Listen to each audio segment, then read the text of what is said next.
Hello learners. Social architecture में आज हम लेकर के आए हैं एनिमिज्म के बारे में। एनिमिज्म मतलब जीववाद। इसको हम सर्वात्मवाद भी कहते हैं। इसका क्या मतलब होता है कि ये जो लिया गया है, animism is derived from Latin word anima means soul और life, and it is design for primitive systems of the religious believe.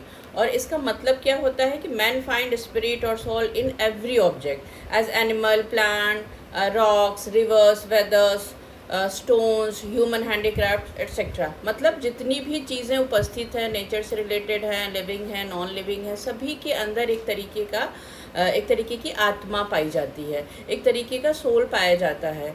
और वही सोल होता है जो कि वो कंट्रोल करता है और हमारे नेचर से और हमारे बीच में कनेक्टिविटी को दिखाता है। ये एक तरीके से धर्म पर आधारित व्यवस्था है जो कि प्रिमिटिव सोसाइटीज़ में यूज़ की जाती थी।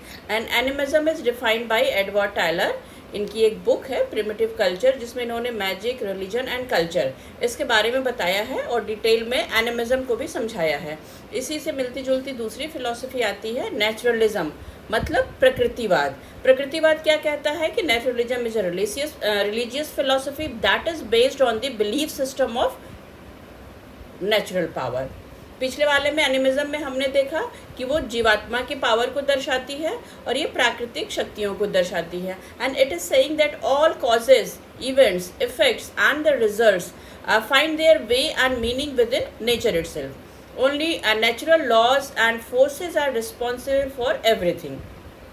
प्रकृतिवाद हमको क्या बताता है कि प्रकृति में इतनी शक्ति होती है कि वो हर चीज़ों को अपने हिसाब से मैनेज कर ले।